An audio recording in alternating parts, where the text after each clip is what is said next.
غزہ کے بچے کہاں جائیں؟ نہ کوئی شیلٹر، نہ کوئی محفوظ زون۔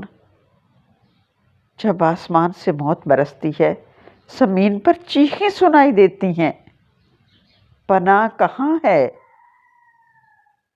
اکثر ایک راکٹ کے جواب میں پورا علاقہ مٹا دیا جاتا ہے۔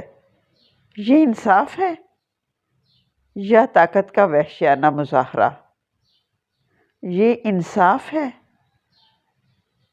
غزہ میں ہسپتال کمزور، دوائیں نایاب، پانی آلودہ، اور جب جنگ ہوتی ہے بچوں کے بچنے کا کوئی راستہ نہیں ہوتا۔ زندگی کے حق پر پابندی۔ دنیا صرف دیکھتی ہے، تھوڑا بولتی ہے اور پھر خاموش ہو جاتی ہے، مگر بچوں کی لاشیں چیخ چیخ کر سوال کرتی ہیں۔ خاموشی بھی ظلم ہے۔ یہ ویڈیو صرف ایک پیغام ہے کہ ہر بچہ جینے کا حق رکھتا ہے۔ آواز اٹھائیں، شعور پھیلائیں، انسانیت کے لیے کھڑے ہوں۔ ہر آواز اہم ہے۔